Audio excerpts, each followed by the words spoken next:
Okay, here's another example for us from page 6. So I'm going to write that at the bottom here just to make sure I have enough room to highlight all the important stuff in the paragraph. So this says Ithaca, New York gets an average of 35.4 inches of rain each year with a standard deviation of 4.2 inches. Assume a normal model applies to their yearly rainfall. So right away we can come up here and we can say that the population data or yearly rainfall follows a normal model where my mean is 35.4 and my standard deviation is 4.2. And this is the population. So this is referring to every year that they've ever recorded rain in Ithaca. So remember that if we're given a set of years, then we're going to shrink our sample size. And we're going to create a sampling distribution. If we're not given a specific set of years, then we're actually going to be using the normal model that relates to the population. So let's read. This says, what percentage of years did Ithaca get more than 40 inches of rainfall? So it just says of years. It's not saying a specific group. So, and what percentage is normal CDF? So what we want to do here is use normal CDF, use the 40 inches as our lower bound, 1E99 as our upper bound, 35.4 as our mean, and 4.2 as our standard deviation. And then remind yourself that this function is located on second vars. And then it should be like option number 2. So when you go and find this answer, it's 0.1367. Okay, now this is saying describe the driest 20%. That is inverse norm. And when they say the driest 20%, they are referring to the bottom 20%. So we are looking for this upper bound, this number that splits the bottom 20 from the rest of the data. So remember, inverse norm, if we need to look back at our chapter 5 notes, we can, but it only takes percentages to the left, and that's 20%, and then it takes the mean and the standard deviation. And from there we find our answer.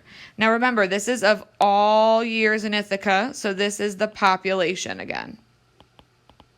It's not giving me a sampling distribution or a smaller size. So the answer I got here was 31.87 inches. So that's saying that the driest 20% of all years had a rainfall average that was below 31.87 inches. So if you plan to stay in Ithaca for 4 years, they're now giving me an N, describe the sampling model of the distribution of rain during the 4-year period. Now that's a very small number for N. But remember that the central limit theorem says if N is less than 30, then our population data just needs to be normally distributed. And we were told that our population data is normally distributed. So we are okay to continue. So we're going to describe the sampling model for the rain in the 4-year period, which means we're doing this. Remind yourselves that a sampling distribution model has us taking our original standard deviation from the population and shrinking it relative to our new sample size. But our mean never changes. So we still have the same mean from the population.